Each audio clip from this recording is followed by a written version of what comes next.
Hello everyone and welcome to Prep with me.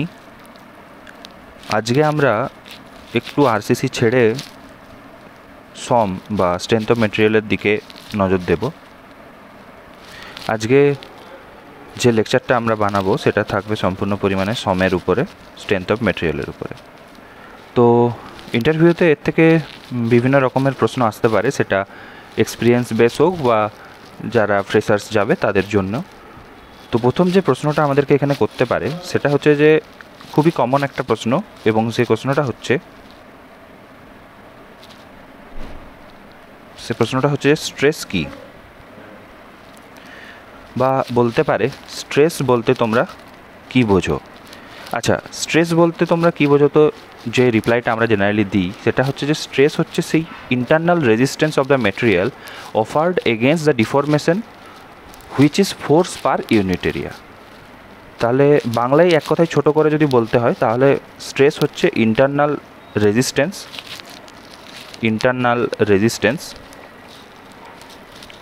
Of material when load is applied. তাহলে stress হচ্ছে internal resistance যেখানে of the material যখন load is applied, এবং এটাকে আমরা কি বলতে পারি, ফোর্স পার ইউনিট এরিয়া বলতে পারি বা ফোর্স বাই এরিয়া বলতে পারি। এবারে এখানে প্রশ্ন আসে, সঙ্গে সঙ্গেই এর সাথে সাথে এরা প্রশ্ন করে দেয় তাহলে প্রেসার কী। তাহলে লোকজন প্রশ্ন করে তাহলে প্রেসার কী, যদি ফোর্স হয়, স্ট্রেস হচ্ছে ফোর্স পার ইউনিট এরিয়া, তাহলে প্রেসারটা আমরা কীভাবে পাবো বা প্রেসারটাকে আমরা কী বলবো।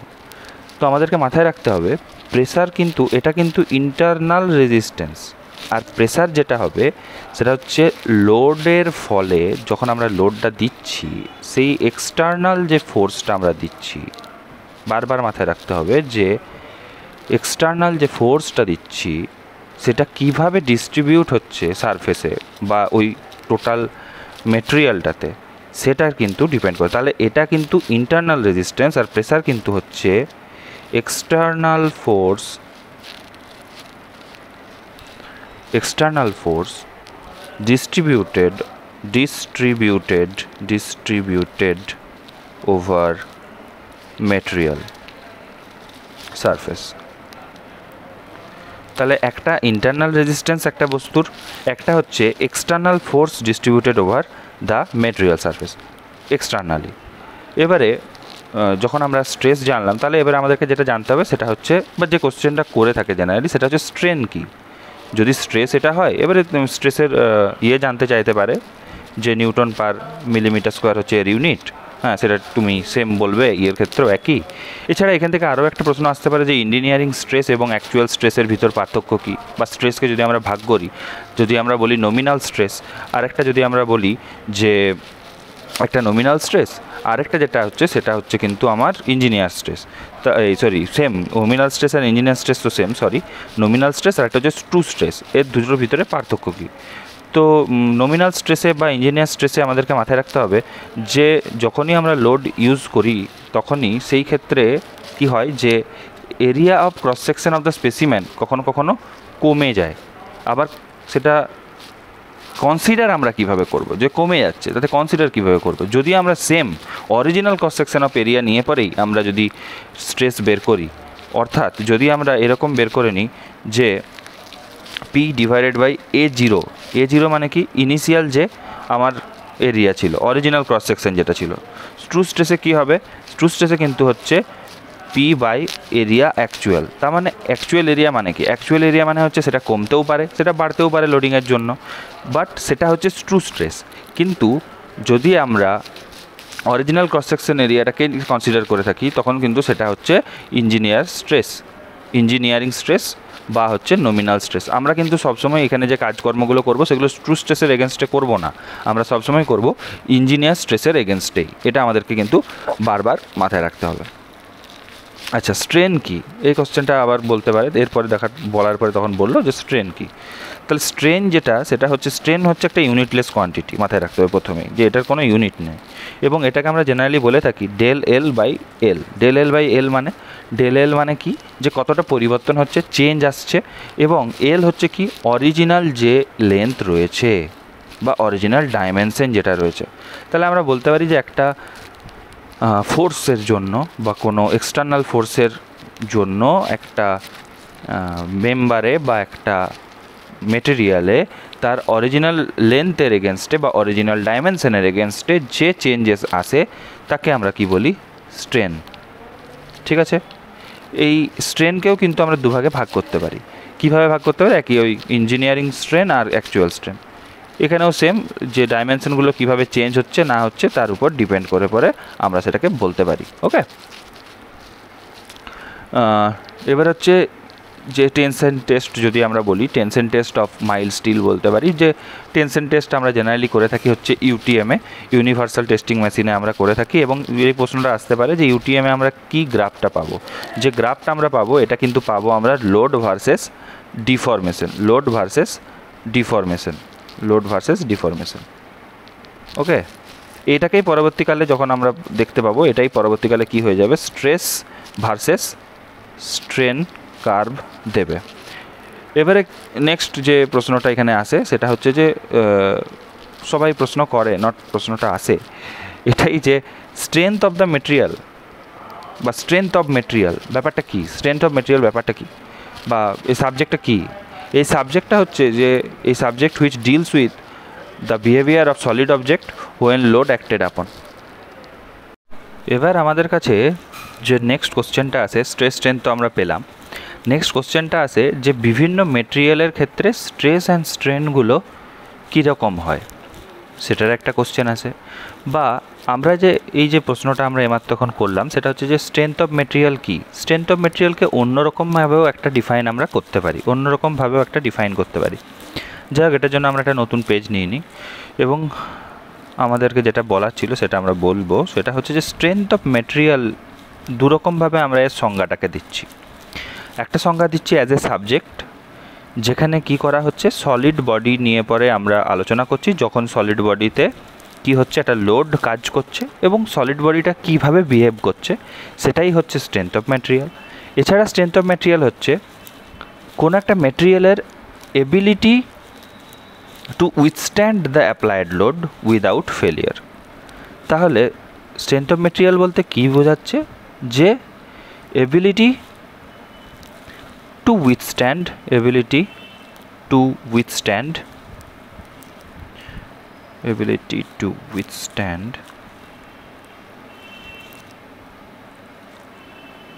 an applied load without failure। এবারে এখান থেকে খুব চালাকির সাথে তোমাকে প্রশ্ন করতে পারে যে তাহলে স্ট্রেংথ অফ মেটেরিয়ালের বলতে যদি এটা বোঝায়, তাহলে একটা বিমের স্ট্রেংথ বলতে তুমি কী বোঝো, একটা কলামের স্ট্রেংথ বলতে তুমি কী বোঝো, এভাবে একটা প্রশ্ন আমাদেরকে করতে পারে।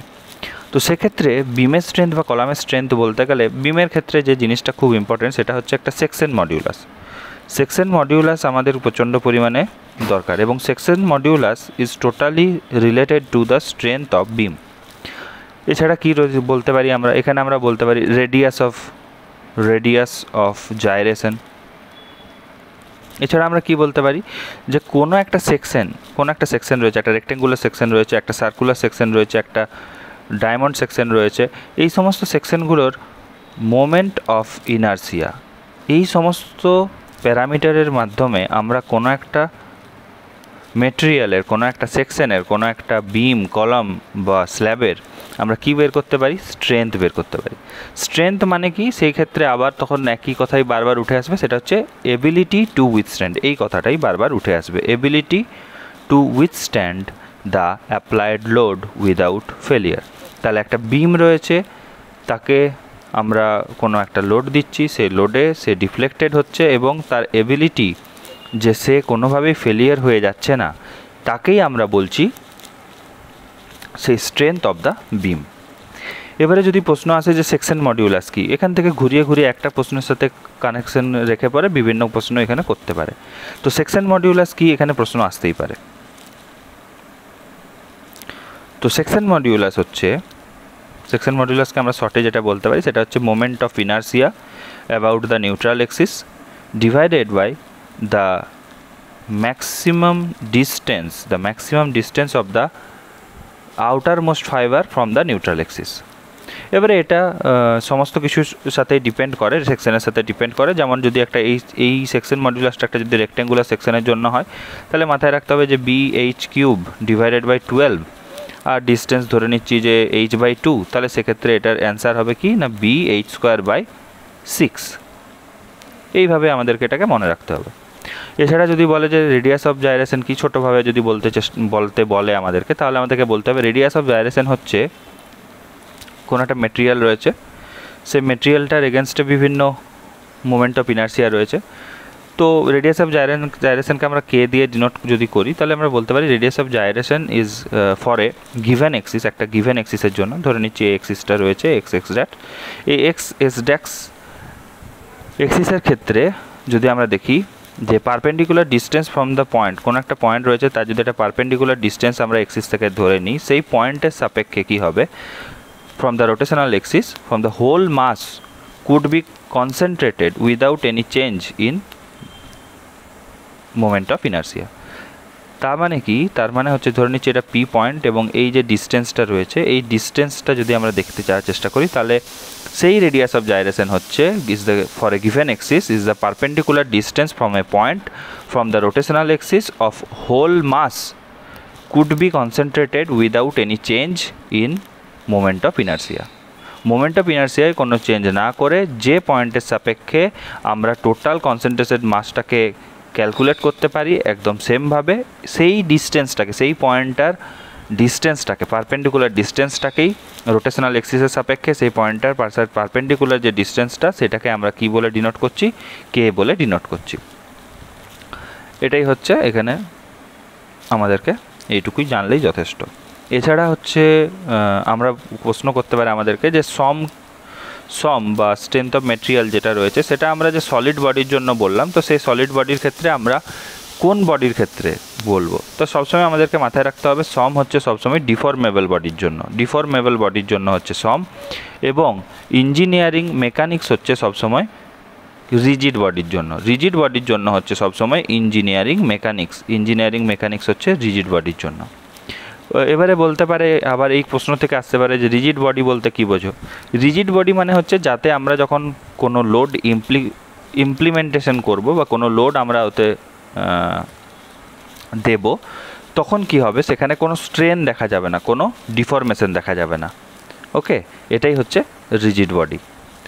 এবারে প্রশ্ন আসতে পারে যে ডিফরমেশন বা ডিফ্লেকশন এই জিনিসগুলো কী? তো ডিফরমেশন বলতে যে জিনিসটা আমরা পাই আর কি জেনারেলি, ডিফরমেশন বলতে, তো ডিফরমেশন ইজ যখন কোনো একটা, আমি একটা বিম নিয়ে বলি, এই বিমটাতে যখন আমরা লোড অ্যাপ্লাই করছি, সেই লোড অ্যাপ্লাইয়ের ফলে তাতে টেম্পোরারি যে চেঞ্জটা আসছে, এই যে টেম্পোরারি চেঞ্জ আসছে, এই যে ডিফ্লেক্ট হচ্ছে, এটাকে আমরা বলবো ডিফ্লেকশন। এই টেম্পোরারি চেঞ্জটাকে আমরা বলবো ডিফ্লেকশন। এবার কি হলো, যদি একটা ধরে নিই আমি একটা স্টিল রয়েছে, সেটাকে আমি এতটাই লোড দিলাম এই জায়গাতে যে এটা কি হলো, ডিফ্লেক্ট করে স্টিলটা এইভাবে বেঁকে গেল।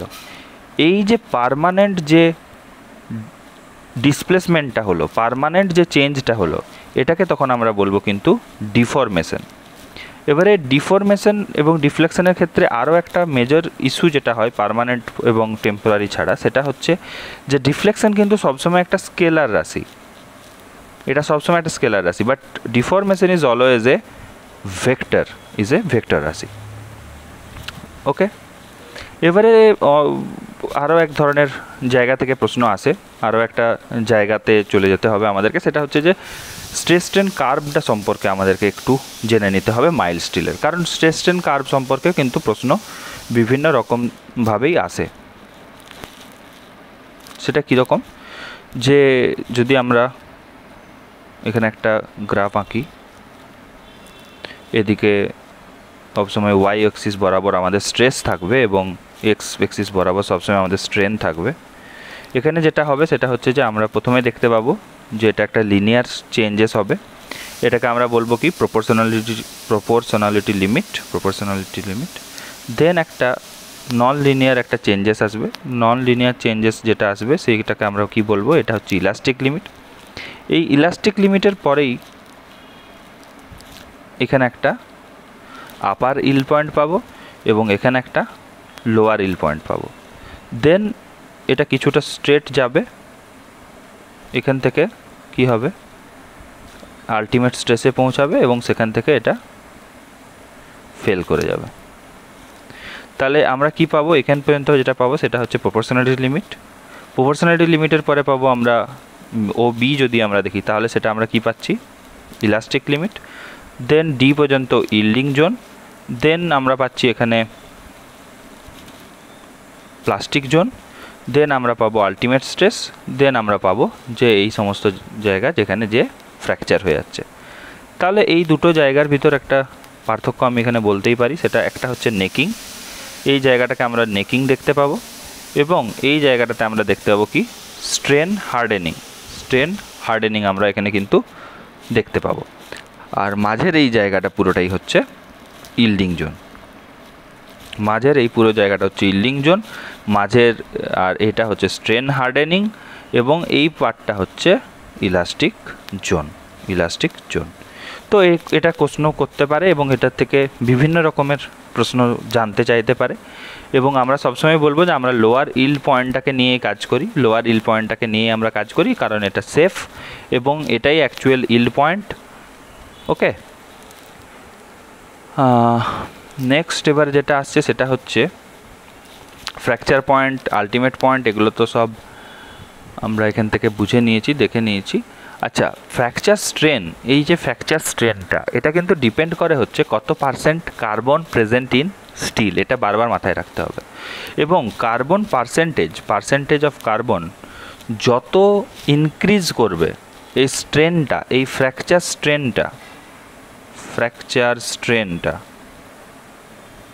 স্ট্রেনটা কিন্তু কি হবে, কমে যাবে। ফ্র্যাকচার স্ট্রেনটা কিন্তু কমে কমে আসবে। তার মানে কি, তার মানে যত কার্বন কন্টেন্ট বাড়বে তত কি হবে, ইল্ড স্ট্রেস বাড়লেও আর আলটিমেট স্ট্রেসটা বাড়লেও ফ্র্যাকচার কিন্তু অনেক স্ট্রেনটা কমে যাবে। তার মানে কি, ডাকটিলিটিটা কমে যাবে। কার্বন কন্টেন্ট বাড়লে ডাকটিলিটি উইল রিডিউস। এটা আমাদেরকে কিন্তু মনে রাখতে হবে, ঠিক আছে। আচ্ছা, যদি এখানে একটা প্রশ্ন আসতে পারে যে what is yield point, yield পয়েন্টের যে সিগনিফিকেন্সটা সেটা বলো, এরকম একটা প্রশ্ন আমাদেরকে বলতে পারে। তো ইল্ড পয়েন্ট হচ্ছে সেই পয়েন্টটাই যেখানে ইলাস্টিক জোন শেষ হচ্ছে এবং প্লাস্টিক জোন শুরু হচ্ছে। তাহলে yield strength is the measurement to determine the stress that can be applied before the permanent shape change is achieved in a ductile material. তাহলে একটা ডাকটাইল ম্যাটেরিয়ালের ক্ষেত্রে একটা পার্মানেন্ট চেঞ্জ আসার আগে যতটা ম্যাক্সিমাম স্ট্রেস সেই ম্যাটেরিয়ালটা নিতে পারবে সেটাকেই আমরা বলবো yield স্ট্রেস। এবং ইল্ড পয়েন্ট কাকে বলছে সেটাও আমরা এখান থেকে পেয়ে যাব। ওকে, থ্যাংক ইউ, আজকে এতটাই। আবার সমের সেকেন্ড পার্টে আমরা আরও বেশি কিছু কোশ্চেন নিয়ে আসবো, আরও ফোকাসড জায়গা থেকে আমরা পড়ার চেষ্টা করব। Thank you. আর প্রত্যেকটা ভিডিও দেখো, বারবার দেখো, কারণ কিছু কনসেপ্ট বারবার দেখলে তবেই ক্লিয়ার হয়। কারণ একবার পড়ে পড়ে কোনো জিনিস হয়তো ঠিকমতো বা শুনে কোনো একটা জিনিসকে ঠিক রিয়েলাইজ করা যায় না বা আত্মস্থ করা যায় না। তো সেই জন্য বেশিরভাগ বারবার ভিডিওগুলো দেখতে থাকলে পয়েন্টগুলো আরও ক্লিয়ার হবে এবং এর থেকে তোমাদের মাথায় আর কি প্রশ্ন আসছে সেগুলো চাইলে তোমরা কমেন্টে লিখে জানাতে পারো। আর প্লিজ লাইক আর সাবস্ক্রাইব করে দিও। Thank you.